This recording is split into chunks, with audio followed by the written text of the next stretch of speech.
Bienvenue. Aujourd'hui, on s'attaque à un projet économique parmi les plus ambitieux de l'histoire, le marché unique de l'Union européenne. On s'est déjà demandé comment des centaines de millions de personnes peuvent échanger des biens, des services, aussi simplement à travers tout un continent. Eh bien, c'est exactement ce qu'on va décortiquer ensemble. Alors, voilà notre plan de route. D'abord, on va voir pourquoi les pays ont intérêt à faire équipe.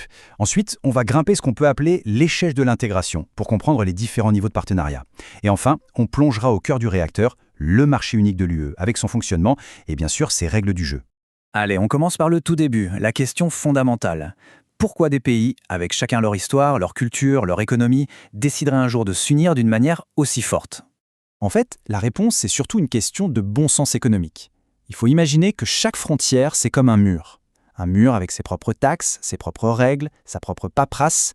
Et tous ces murs, ça rend le commerce plus lent, plus compliqué et au final beaucoup plus cher pour tout le monde. L'idée d'un club économique, c'est donc tout bête, c'est de faire tomber ces murs.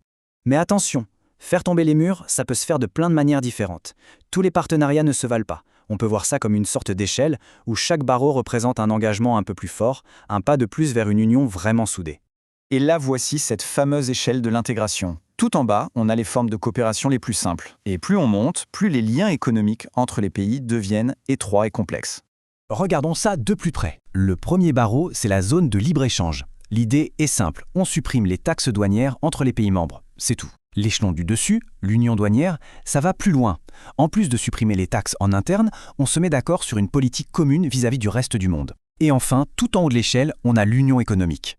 Et là, c'est le grand saut. Ce ne sont plus seulement les marchandises qui circulent librement, mais aussi les gens, les services et l'argent. Et c'est précisément ce niveau le plus élevé, le plus intégré, que l'Union européenne a décidé d'atteindre. C'est de là qu'est né son projet le plus emblématique, son joyau, le marché unique. Alors, qu'est-ce que c'est au juste ce marché intérieur? La définition officielle est très claire, un espace sans frontières intérieures. L'objectif peut paraître simple, mais il est incroyablement ambitieux. Faire en sorte que tout, ou presque, circule aussi facilement entre Paris et Berlin qu'entre Bordeaux et Marseille. Pour que cette vision un peu folle devienne une réalité, tout le système repose sur 4 piliers, 4 principes fondateurs qu'on appelle, très justement, les 4 libertés. Pour bien mesurer l'ampleur de la tâche, on va faire un zoom sur la toute première de ces libertés, la libre circulation des marchandises. Et on va voir que ce n'est pas aussi simple que ça en a l'air. En fait, ça s'est fait en 2 grandes étapes. D'abord, en 1968, on a supprimé les barrières les plus visibles, les droits de douane aux frontières. C'était la partie facile si on veut, mais le plus dur restait à faire. Entre 1986 et 1993, il a fallu s'attaquer aux barrières invisibles, toutes les petites règles techniques, les normes différentes d'un pays à l'autre, bref, s'assurer qu'une prise électrique française soit compatible en Allemagne par exemple. Et pour réussir à aligner toutes ces règles, il a fallu adopter quelque chose comme 1600 directives européennes. C'est un chiffre qui donne le tournis, un travail législatif absolument titanesque qui montre bien la complexité du projet. Bien sûr, dans un projet d'une telle envergure, le diable est souvent dans les détails. Il a donc fallu mettre en place des règles extrêmement précises tout en prévoyant des exceptions pour des cas bien particuliers. Le principe de base, il est simple, c'est interdit d'interdire.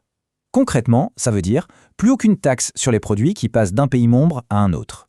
Et c'est aussi la fin des quotas, ces limites qui disaient on ne peut pas importer plus de tant de voitures ou de tant de tonnes de tomates. Tout ça, c'est terminé.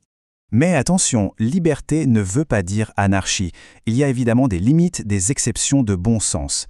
Un État a toujours le droit de bloquer un produit pour des raisons de sécurité publique, pour protéger la santé de ses citoyens et de l'environnement, ou encore pour empêcher que des trésors nationaux comme des œuvres d'art ne quittent le pays.